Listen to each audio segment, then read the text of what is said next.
Have you ever made a decision so strange, so out of step with the modern world, that people don't even know how to properly mock you? That was me, Roy, when I came back to Harmony Creek. When I used the last of my savings, the money I'd scraped together from a decade of freelance journalism in cities that chew you up and spit you out, to buy the corpse of the Harmony Creek Herald, my old high school rivals just short-circuited.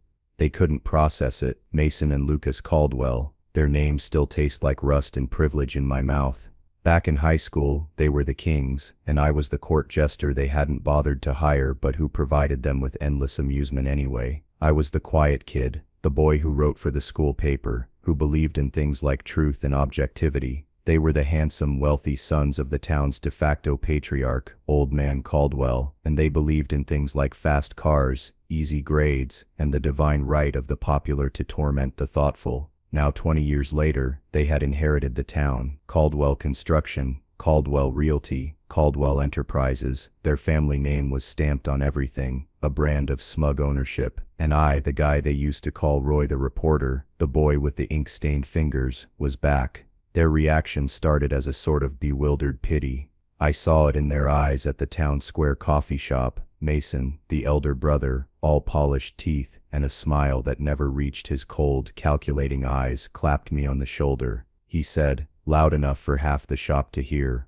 "Roy, heard you were back in town. And you bought the old paper. That's quaint. Real quaint." Lucas, ever the echo, snickered into his designer coffee. "Yeah, man, going for that vintage vibe. What's next, you gonna start a blacksmith shop?" They laughed. It was the same laugh from 20 years ago, a hollow, booming sound that was less about humor and more about establishing dominance. They saw me as a failure, a sentimental fool who'd crawled back home with his tail between his legs to play with a dead toy, a newspaper. In this economy, it was an act of such profound financial foolishness that it circled all the way back around to being pathetic. They saw me as a ghost, a relic of a bygone era, and in a way they were right. But they were looking at the wrong ghost. What they didn't know, what no one knew, was what came with the building. When I signed the papers, I didn't just buy the dusty old printing press and the office with the leaky roof. The sale included the whole lot, lock, stock, and barrel, and in the cavernous, stone-walled basement, untouched by time and undisturbed by progress, was the newspaper's entire 150-year-old archive. Every edition, every photograph, every birth announcement, every wedding, every obituary, and more importantly, every public notice, every court filing, every property transfer, every whispered scandal that was ever hushed up, every inconvenient truth that was ever buried. It was all there, sleeping under a thick blanket of dust, waiting, the collective memory of Harmony Creek, bound in leather and brittle paper. And somewhere in that mountain of forgotten stories was the suppressed evidence from the 1970s lawsuit, the one that proves their grandfather, the sainted founder of the Caldwell dynasty, didn't build his fortune. He stole it. He stole the very land they now lorded over from the town's actual founding families. So they laughed. They laughed themselves silly. They saw a sentimental fool clinging to a dead industry. They had no idea I had just bought the shovel to dig up their family's graves. And you know what? At first it wasn't about revenge. It was about survival. It was about having one thing in the world that was mine. But their laughter, their condescending, dismissive laughter, echoing in that coffee shop, across the town square, all the way back through 20 years of petty humiliations, that's the moment it changed. It wasn't about revenge, until it was. So if you've ever felt overlooked, underestimated, or counted out by people who think they're better than you, stick around. This story is for you. It's the story of how a dead newspaper and a forgotten history brought a dynasty to its knees. The first few weeks were a blur of dust and disillusionment. The Herald office smelled like decay, not an aggressive, rotting smell, but a slow, tired one. The scent of forgotten paper, stale coffee, and the ghosts of deadlines past. I spent my days sweeping, patching the roof, and trying to get the ancient plumbing to stop groaning like a dying man. My nights were spent on a lumpy futon in the back room, staring at the water-stained ceiling, and listening to the hum of the single working fluorescent light. This was my kingdom. The Caldwells and their cronies made sure I felt their amusement at every turn. They owned the diner where I ate breakfast, and my coffee always seemed to be served with a side of smirks from the waitstaff loyal to them. The hardware store, owned by a cousin of theirs, always seemed to be just out of the specific part I needed for my repairs. It was a soft, insidious quarantine. They weren't just letting me fail, they were nudging me towards it, greasing the slope. The low point came during the annual Founders' Day Gala. It was the town's premier social event, a tradition started generations ago to honor the original settlers. Now it was just the Caldwell's annual victory lap, held at their sprawling country club. I went because as the new editor of the town paper, I felt I had to. It was a duty. I put on my one good suit, the one that felt a little too tight in the shoulders and a little too loose in my wallet, and walked into the lion's den. Mason found me by the bar, holding a flute of champagne like a scepter. "Roy, you came. I'm surprised you had time, what with all the printing you're doing." His eyes twinkled with malice. "Listen, I've been thinking, this newspaper thing, it's a nice hobby, but it's not a business. My father, God rest his soul, always said you have to know when to cut your losses. We'd be willing to take the building off your hands. For a fair price, of course. We're thinking of expanding the club's parking."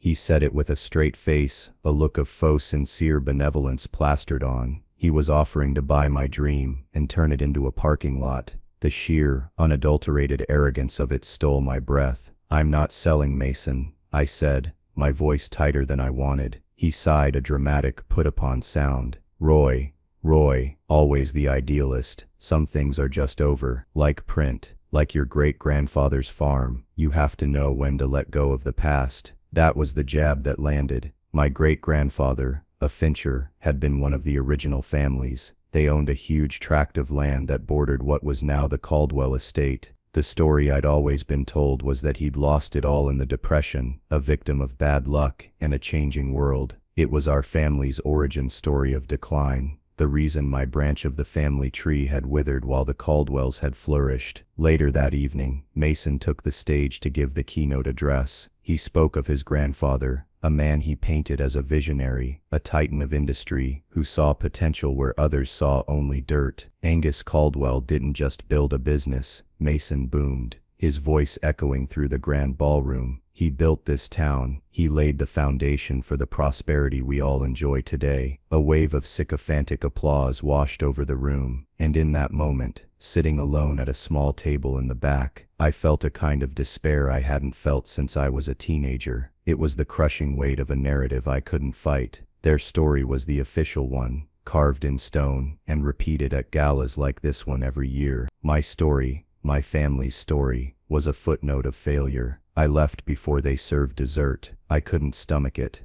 That night, I didn't sleep on the futon. I went down into the basement, the archive. I hadn't really touched it yet. It was too daunting, a monolithic task I kept putting off. But that night, I needed it. I needed to be surrounded by something other than my own failure. I flicked on the single bare bulb, which cast long, dancing shadows across rows and rows of bound volumes and filing cabinets. The air was cool and dry, and the smell of old paper was thick and comforting, like the inside of a forgotten library. I wasn't looking for anything in particular. I just pulled a heavy leather-bound volume from a shelf, the Harmony Creek Herald, 1971. I sat on a wooden stool, the book open on my lap, and I just read. I read about town council meetings, high school football games, a bake sale at the church. It was mundane. It was real. It was a world away from the polished lies in the ballroom upstairs. I kept reading for hours, losing myself in the rhythm of a time gone by. I moved on to 1972,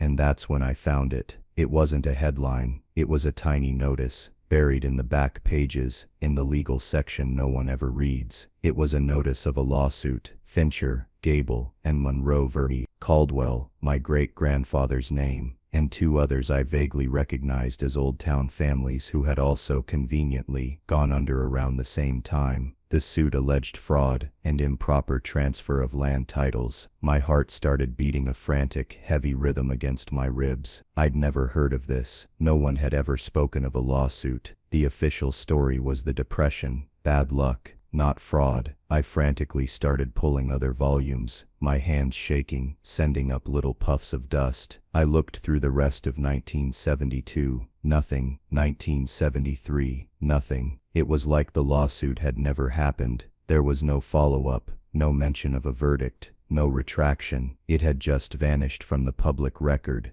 but it hadn't vanished from here. This was the catalyst. The despair I felt at the gala curdled into something else, something cold, hard, and sharp. Mason had told me to let go of the past. He had no idea I was now holding it in my hands. The weight of that book on my lap felt different. It wasn't just paper anymore. It was a weapon. I stayed in that basement until the sun came up, the single bare bulb burning a hole in the darkness. The ghosts in that room weren't tired anymore. They were angry, and so was I. The days following that discovery were lived in a strange, bifurcated reality. On the surface, I was the same struggling Roy, the proprietor of a failing newspaper. I still went to the diner. I still dealt with the smirks. I still worked on the leaky pipes. But underneath, a fire had been lit. Every spare moment was spent in the archive, which I now called the tomb. It felt like I was an archaeologist, painstakingly brushing away the dirt of decades to reveal the bones of a crime.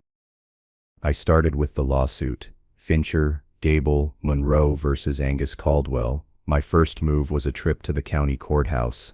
I wanted the official case file. I put in a request with the county clerk, a weary-looking woman who peered at me over her glasses. She typed the case number into her computer. Her brow furrowed. "That's odd," she mumbled. "The file is listed, but it's marked as unavailable, destroyed in the 1972 archive fire." "The 1972 fire?" I asked, keeping my voice level. "Yeah, before my time. Big electrical fire in the old records room. Lost a whole wing of case files from the 50s through the early 70s. Terrible loss of history." She said it with a practiced air of civic regret. "A fire. A convenient fire." Back in the tomb I found the Herald edition that covered it. It was a small story on page 3. Minor electrical fire at courthouse, damage minimal. Minimal damage, but it had somehow managed to destroy the exact records I was looking for. The coincidence was so loud it was screaming. This is where the real work began. The official record was a dead end, a carefully cauterized wound. But the Herald archive wasn't the official record. It was the unofficial one. It was the town's rough draft. I realized I couldn't just look for the lawsuit itself. I had to look for its shadow. I had to reconstruct it from the pieces it had left behind. I started a system. I bought dozens of boxes of archival bags and gloves. I set up a large folding table under the single bulb. I began a methodical, chronological excavation. I wasn't just reading anymore. I was hunting. I was looking for names. Fincher, Gable, Monroe, Caldwell. I cross-referenced everything. Public notices, property sales, council meeting minutes, even the classified ads. I was building a web, a map of the town's power and money in the early 1970s. It was lonely, obsessive work. The dust got into my clothes, my hair, my lungs. I'd emerge from the basement at dawn, blinking in the sunlight, my eyes sore from reading tiny print, my fingers black with century-old ink. I lived on cheap coffee and sandwiches I'd make in the office's grimy little kitchenette. I lost weight. I probably looked like a madman, but I'd never felt more sane in my life. I had a purpose that was sharper and clearer than anything I'd ever known. During this time I had flashbacks, not of my own life, but of the life I could have had. I'd find a picture from the 1930s of the Fincher farm, a sprawling, beautiful property with a proud 2-story farmhouse, and I'd feel a pang of phantom loss.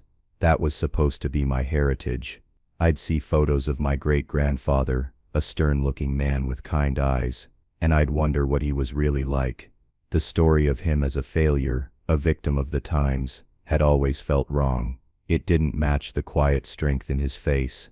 The first real breakthrough came from the Gable in the lawsuit. I remembered there was still one Gable left in town. Evelyn Gable, a woman in her late 80s. She lived in the same small house her family had always owned. She was known as the town's unofficial historian, a sharp-witted woman who had fought and lost a dozen battles against the Caldwells' relentless modernization, which usually meant tearing down something old to build something bland and profitable. She was the only person I could think of who might remember. It took me a week to work up the nerve to go see her. I felt like I was about to disturb a grave. I found her on her porch, pruning roses. She was small and bird-like, but her eyes were sharp and missed nothing. "You're Roy Fincher," she said, before I could even introduce myself. It wasn't a question. "You have your great-grandfather's eyes. I suppose you're here about the newspaper. Don't worry, I won't be telling you it's a foolish endeavor. Any endeavor that annoys Mason Caldwell is a worthy one in my book." I smiled. I liked her immediately. "Actually, Mrs. Gable, I'm here about something else. Something I found in the archive." I told her about the lawsuit. As I spoke, her face, a roadmap of wrinkles and memories, hardened. The gentle old woman pruning roses vanished, and in her place was someone else. Someone with a core of tempered steel. "So you found it," she said, her voice a low whisper. She put down her pruning shears and looked out at the street. But I knew she was seeing something 50 years in the past. "We were told every copy of that notice was destroyed." "The Herald kept one of everything," I said. She invited me inside. Her house was like a museum, filled with old photos and books. She made us tea, her hands steady. And then she told me the story. The real story. "It wasn't the depression that broke our families, Roy," she began. "It was Angus Caldwell. He was a predator disguised as a savior. After the war, times were tough. Our families, the Finchers, the Gables, the Monroes, we had the land, but we were cash poor. Angus had the cash. He came to our grandfathers with a proposition, a partnership. He'd put up the capital to develop the land. We'd all be partners, and we'd all get rich together. He drew up these complex agreements, full of legalese, none of them really understood." She took a sip of her tea. "They trusted him. He was charming. He talked a good game about progress, about the future of Harmony Creek. What they actually signed were not partnership agreements. They were loan documents with impossible terms, secured by the deeds to their land. And the fine print, the really fine print, gave Angus Caldwell power of attorney to act on their behalf in all land matters. They basically handed him the keys to their kingdoms. My blood ran cold, and when they realized what had happened, it was too late. He foreclosed on them, one by one, used his power of attorney to transfer the deeds to himself for $1. It was all technically legal, a masterpiece of corrupt paperwork. They sued, of course. They scraped together what little they had left to hire a lawyer. They had a strong case. They had a witness, a disgruntled clerk from Angus's own office, who was willing to testify that the documents were fraudulent. They had sworn affidavits. "What happened to them?" I asked, leaning forward, my own tea forgotten. "They vanished," she said, her voice flat. "The night before the first major hearing, the lawyer's office was broken into. The files containing the affidavits were stolen. The star witness got a visit from two very large, very persuasive men, and suddenly had a change of heart, leaving town the next day. And then the courthouse had its little fire. The judge, a man who played poker with Angus every Thursday night, dismissed the case for lack of evidence. It was a perfect silent coup. They didn't just take our land, Roy. They took our names. They took our history, and replaced it with their own." We sat in silence for a long time. The story settled in the room, heavy as a tombstone. Mrs. Gable, Evelyn, had become my first and most important ally. She was the living memory that could connect the dry documents to the human tragedy. She was the voice of the ghosts in my basement. Her own subplot, her own fight, was with the Caldwells of today. They were trying to get the town council to revoke the historical designation of the old library, a beautiful Carnegie building, so they could tear it down and build luxury condos. Evelyn had been fighting them for months, a lonely, one-woman preservation society. "They hate anything older than they are," she'd said with a wry smile. "It reminds them that they weren't the beginning of everything." Our causes were the same, just on a different scale. Hers was about saving one building. Mine was about reclaiming an entire history. Armed with Evelyn's story, I went back to the tomb with a renewed sense of purpose. I wasn't just looking for a lawsuit anymore. I was looking for proof of a conspiracy. I knew what to look for now: affidavits, witness names, correspondence. I started going through the unlikeliest of places, the advertising department's old financial ledgers, and there in a dusty box marked Accounts Receivable, 1972, I found it. Tucked between old invoices was a thin manila folder. It must have been misplaced, put in the wrong box during a hurried office cleaning 50 years ago. My hands trembled as I opened it. Inside were the carbon copies, the affidavits, sworn statements from my great-grandfather, from Evelyn's father, from Mr. Monroe, and most damning of all, a handwritten statement from the star witness, the clerk who had fled. It detailed, in precise damning detail, how Angus Caldwell had bragged to him about the scheme, how he'd called the founding families land-rich fools who were just waiting to be fleeced. But there was more. At the bottom of the folder was a single sheet of paper, a carbon copy of a letter. It was from Angus Caldwell to Judge Miller, the judge who had dismissed the case. It was short, polite, and utterly devastating. It read, "Thomas, regarding the matter we discussed over cards, I trust your discretion will ensure a swift and final resolution. Your loyalty will, as always, be rewarded. The parking situation at the club has become quite untenable, and I believe your membership fee for the coming year has been taken care of. Yours, Angus." I sat on the cold concrete floor of the basement, holding a 50-year-old piece of paper that proved it all: the fraud, the conspiracy, the cover-up, the bribery. It was all there. It wasn't just a story anymore. It was evidence. I spent the next week like a man possessed. I bought a high-resolution scanner. I meticulously digitized every single document: the lawsuit notice, the article about the fire, the affidavits, the witness statement, and the letter to the judge. I backed it all up on multiple hard drives. I stored one in a safe deposit box at a bank in the next town over. I encrypted a copy and uploaded it to a secure cloud server. I even mailed a thumb drive to myself, just for good measure. I was building a digital fortress around the truth. The quiet, sentimental fool was gone. In his place was a man with a secret that could unravel the most powerful family in town. The weight of it was immense. I felt like I was holding a lit stick of dynamite, and the fuse was my own heartbeat. Mason and Lucas saw a man running a hobby. They had no idea I was building a gallows, and the wood I was using came from their own family tree. The decision of how to proceed was a heavy one. I could have gone the explosive route, dropped all the evidence on the front page in a single cataclysmic edition, but that felt too simple, too brutish. It wasn't my style. Angus Caldwell had conducted a silent coup. I would conduct a silent restoration. They had dismantled my family's legacy with whispers and backroom deals. I would dismantle theirs with ink and patience. It wasn't just about exposing the truth. It was about making them watch it unfold, piece by agonizing piece. It was about making them feel the slow, creeping dread of being hunted. My first move was to launch a new weekly feature in the resurrected Harmony Creek Herald. I called it Harmony Creek Unearthed. The town, including the Caldwells, assumed it would be the kind of folksy, nostalgic fluff you'd expect from a paper like mine. And for the first few weeks, that's exactly what it was. I wrote about the history of Mrs. Gable's prize-winning roses. I wrote about the time a circus elephant escaped and wandered through the town square in 1952. I wrote about the best recipe for apple pie from a long-gone diner. I was lulling them to sleep.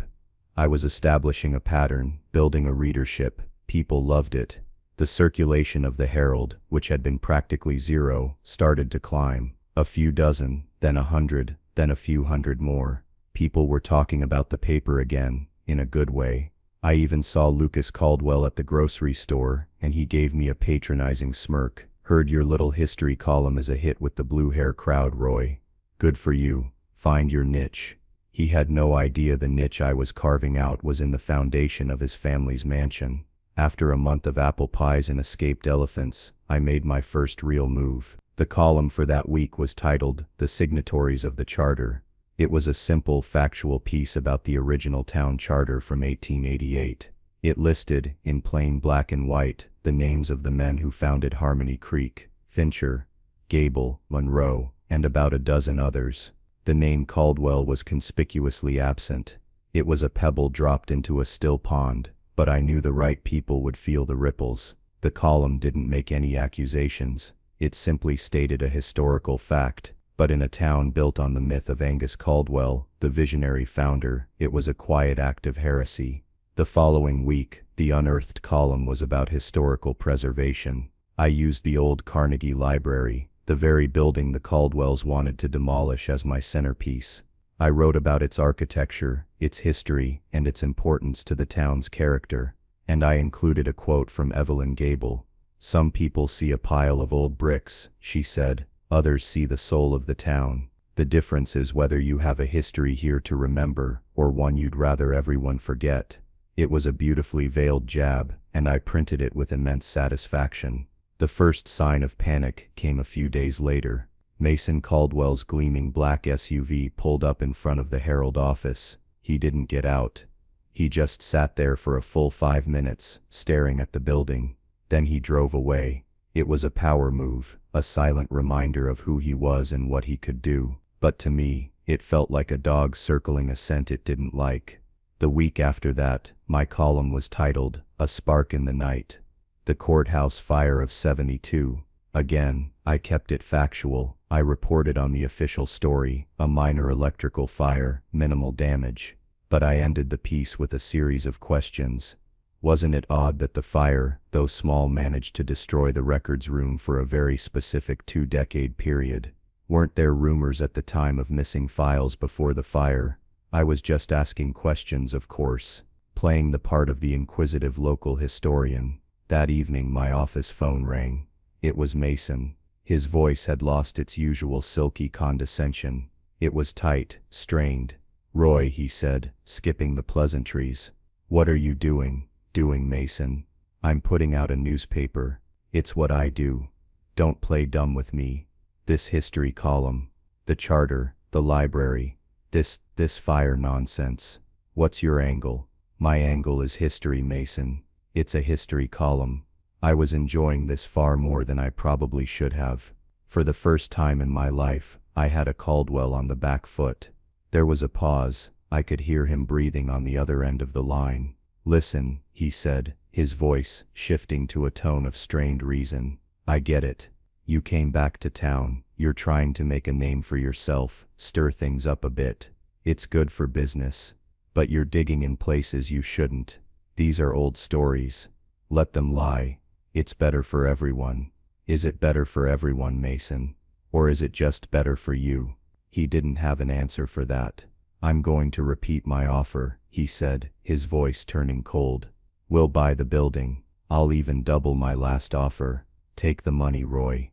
Go start a blog somewhere. This town doesn't need you stirring up trouble." "The offer is still not accepted," I said, and hung up the phone. My hand was shaking, but not from fear. It was from the thrill of it. The worm had turned. The panic escalated. 2 days later, Mason and Lucas showed up at my office in person. They didn't knock. They just walked in, bringing their aura of expensive cologne and entitlement with them. Lucas, ever the attack dog, started in immediately. "All right, Roy, game's over," he snarled. "My brother tried to be nice. You're writing about our family. You're printing lies and innuendo, and it's going to stop. Now." I leaned back in my creaky office chair and looked at them. They were so used to people cowering, they didn't know what to do with someone who just looked back. "I haven't printed your family's name once, Lucas, not in connection with any of this." "Don't be a smart-ass," he shot back. "You know what you're doing. You're trying to blackmail us." I almost laughed. The sheer audacity of it. The descendants of a man who stole half the town accusing me of blackmail for printing the truth. "Blackmail is a strong word," I said calmly. "I'd call it journalism." Mason held up a hand, silencing his brother. He tried a different tactic. "The good cop. Roy, look, let's be reasonable men here. Clearly you've found some things. Old papers, rumors, and maybe you think they mean something. But these were different times. Business was done differently. My grandfather was a tough man, but he was a good man. He built this town. My great-grandfather would have disagreed. I said, my voice quiet but firm. The mention of the Fincher name hung in the air between us. It was the first time I had explicitly connected my family to theirs in this new context. Mason's face went pale. The mask of civility slipped, and for a second, I saw pure unadulterated fear in his eyes. He knew. Maybe he didn't know what I had, but he knew the stories were true. He knew his family's pedestal was built on a foundation of lies. "What do you want?" he finally whispered. The fight gone from his voice. "Want?" I stood up and walked to the window, looking out at the town square. "I want to print the news, Mason. That's all I've ever wanted. And right now, the history of this town is the biggest news there is." They left without another word. The silent takeover was working. I wasn't attacking them head-on. I was dismantling their legacy one brick at a time, and the sound of the crumbling mortar was driving them insane. They had spent their whole lives believing their own mythology. Now, a ghost from their past, the nerdy reporter they'd laughed at, was showing them the story was a fairy tale, and they were terrified of the monster at the end. The real story was coming, and they knew there was nothing they could do to stop it. The week following the Caldwell brothers' visit was when the town itself began to shift. The tremors I'd started in my basement were reaching the surface, and the social landscape of Harmony Creek began to crack. It started subtly. The family exodus, as I came to think of it, wasn't a literal packing of bags. It was a quiet, collective step back from the Caldwells. For generations, the Caldwells had ruled not just through their money, but through a carefully cultivated network of loyalty and obligation. They sat on every board, they sponsored every little league team, they made generous donations to the church. In return, they received unwavering public support and a cone of silence around their less savory business practices. But my columns, as innocuous as they seemed on the surface, had planted a seed of doubt. I noticed it first at the diner. Frank Miller, whose family had owned Miller's Hardware for a century, and who was a third cousin to the judge Angus Caldwell had bribed, had always been a staunch Caldwell man. He used to greet me with a grunt. The day after my column on the courthouse fire, he nodded at me. The next week, he actually poured my coffee himself and said, "Interesting stuff you're writing, Roy." My granddad used to talk about that fire, said it always smelled funny to him. It was a small thing, but it was a crack in the wall. Then bigger things started to happen. The Henderson family, who owned the largest farm on the outskirts of town, had always advertised their produce stand exclusively on the Caldwell-owned local radio station. One afternoon, Mrs. Henderson walked into my office, a check in her hand, and bought a full-page ad in the Herald for the entire season. She didn't say a word about the Caldwells, just that she liked the new direction of the paper and wanted to support real local journalism.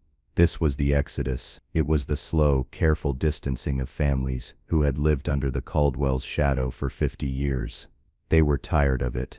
They saw an alternative, a voice that wasn't controlled by the town's ruling dynasty, and they started to gravitate towards it.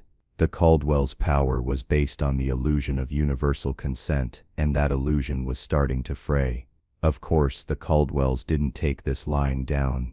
They couldn't attack my historical facts directly. That would be admitting they were true. So they attacked me. This was their desperate counter-manipulation, a clumsy, brutish response to a nuanced attack. The smear campaign began on their radio station. Suddenly, there were editorials about out-of-town interests trying to sow division in Harmony Creek. They never mentioned me by name, but everyone knew who they were talking about. They called me a failed journalist from the big city, a bitter man trying to tear down the community because he couldn't make it on his own. Then it got personal. A rumor started circulating that I was bankrupt, that the Herald was days from folding, and that I was trying to blackmail the Caldwells to save myself.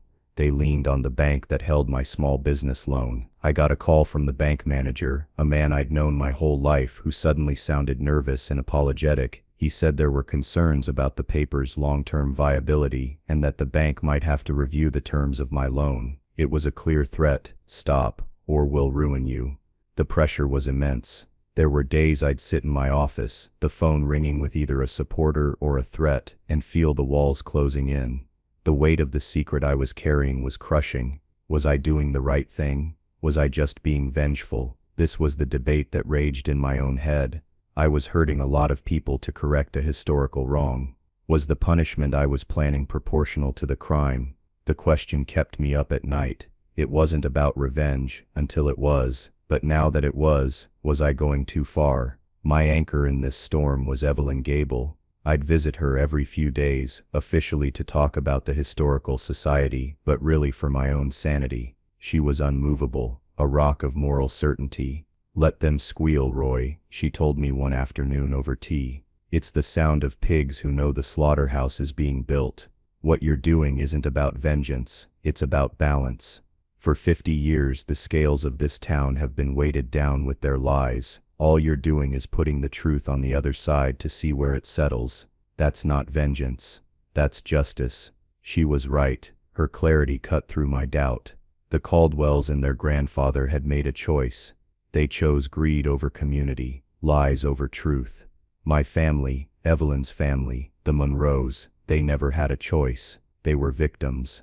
The people of Harmony Creek, living in a town whose history was a fabrication, never had a choice. All I was doing was giving them one. The final piece of the Caldwells' counterattack was a masterstroke of petty cruelty. The town council, with Mason Caldwell presiding as chairman, held an emergency vote on the historical designation of the old Carnegie Library. With their loyal cronies on the board, the vote was a foregone conclusion. They voted to revoke the designation, clearing the way for demolition. They announced it on the radio with a statement from Mason about moving Harmony Creek into the 21st century and not being held hostage by nostalgia. It was a direct message to me, a slap in the face to Evelyn. They were showing me that they still had the power. They could still destroy things. They could still erase history. They thought it was a show of strength, a final warning shot. They thought it would make me back down. They were wrong. It was the last mistake they would ever make. It solidified my resolve. It erased my last lingering doubt about the proportionality of my response. They had just proven that their grandfather's predatory nature was a genetic trait. They didn't just benefit from an old crime. They were active participants in the same spirit of destruction. They had just signed their own death warrant. That night, I went back to the office, unlocked the final explosive edition I had been preparing, and hit print. The time for quiet ripples was over. It was time for the tsunami. The night before the special edition was to be released was the longest of my life. The old press, which I'd spent weeks tinkering with, groaned and clattered through the night, a mechanical beast roaring back to life. The smell of ink was thick and heavy, the smell of revolution. I wasn't just printing a newspaper, I was printing a reckoning. The front page was stark and simple. Above the fold a headline in the largest font I had, "The Foundation of a Lie." Beneath it, a picture of Angus Caldwell from the 1970s, smiling his predatory smile, next to a photo of my great-grandfather, his face etched with a quiet dignity. Inside, I laid it all out. I didn't use rhetoric or angry prose. I used facts, arranged like a prosecutor's closing argument. The first 2 pages were a detailed timeline, starting with the fraudulent partnership agreements and ending with the judge's dismissal of the lawsuit. The centerpiece was a full-page spread titled "The Evidence That Vanished." And there they were, in crystal-clear high-resolution scans, the sworn affidavits of Fincher, Gable, and Monroe, the handwritten, terrified confession of the clerk who had fled, and the crown jewel, the polite, damning letter from Angus Caldwell to the judge, thanking him for his discretion in confirming the bribe. I didn't just print the documents, I annotated them, explaining the legal jargon, highlighting the key phrases, connecting the dots so that no one could possibly miss the point. I told the human story, quoting Evelyn Gable's account of the betrayal. I cross-referenced the dates with the minor courthouse fire. It was irrefutable. It was a painstaking documented vivisection of a 50-year-old crime. I didn't stop there. The back page was dedicated to the present day. I detailed the Caldwells' attempt to demolish the Carnegie Library, framing it not as progress, but as a continuation of their family's legacy of erasing history that was inconvenient to them. I printed Mason's quote about not being held hostage by nostalgia right next to a scan of his grandfather's letter. The parallel was chilling and deliberate. By 4 a.m., the print run was finished. Stacks and stacks of newspapers filled the office, their ink still fresh, but I wasn't going to just drop them on street corners. That wasn't personal enough. I had hired a group of teenagers from the next town over, kids who had no loyalty to the Caldwells. We loaded the papers into the back of my old pickup truck, and for the next 3 hours, in the pre-dawn darkness, we became ghosts. We delivered a free copy to every single house in Harmony Creek. We slid them into mail slots, tucked them inside screen doors, and left them on front porches. It was a silent, paper-based invasion. By the time the sun rose, the truth was sitting on the doorstep of every citizen in town. I went back to the office, made a pot of strong coffee, and waited. The quiet was profound. It was the calm before the storm. Around 7 a.m., the first phone call came. It was an elderly woman, her voice trembling. "Mr. Fincher," she said, "I'm a Monroe. I just read your paper. Is it all true?" "Yes, ma'am," I said. "It is." I could hear her start to weep on the other end of the line, and then the floodgates opened. The phone didn't stop ringing.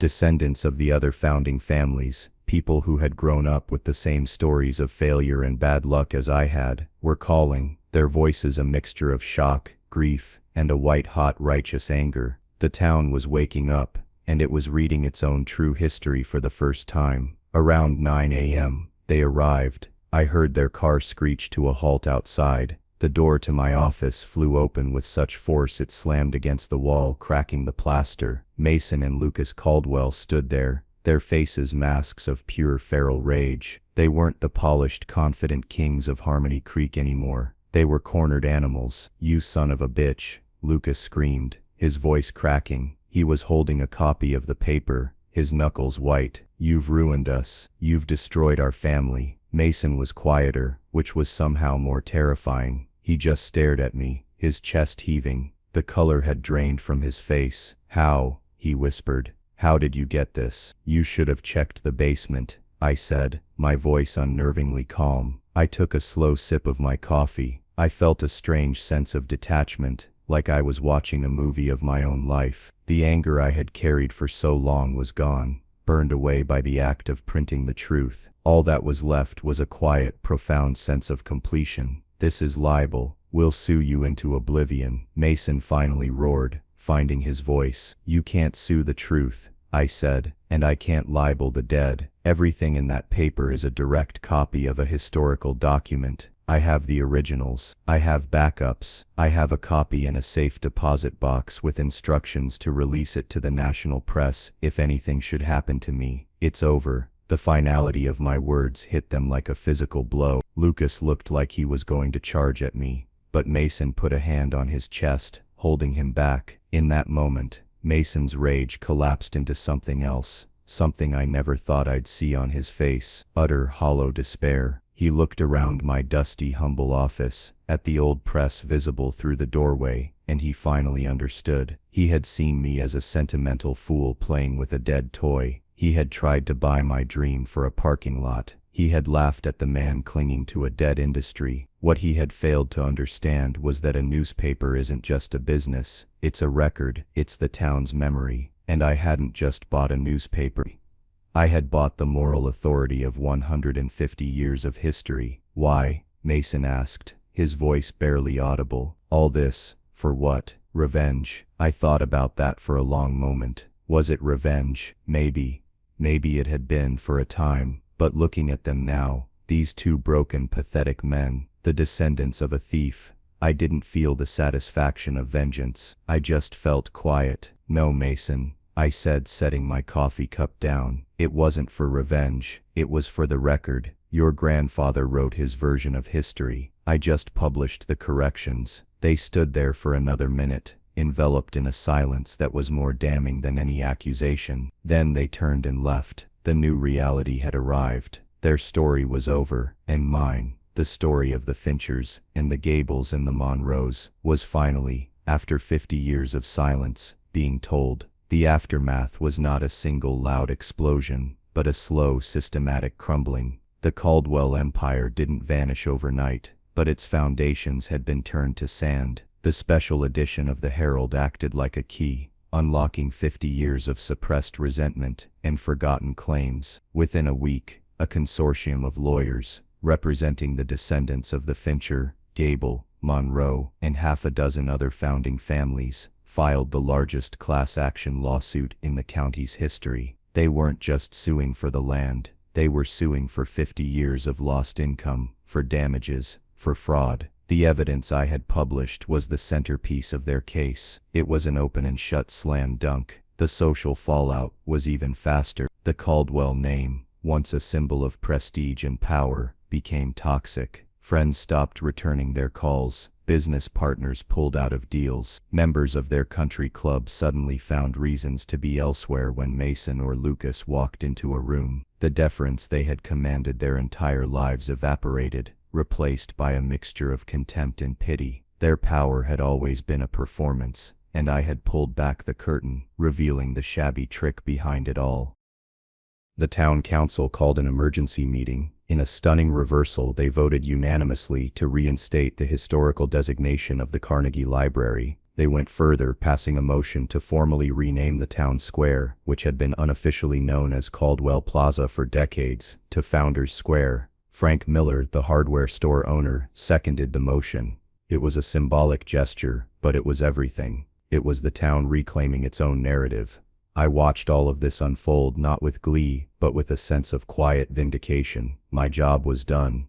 I hadn't sought to destroy the Caldwells personally. I had sought to destroy their lie. The consequences they faced were the natural result of the truth finally being exposed to sunlight.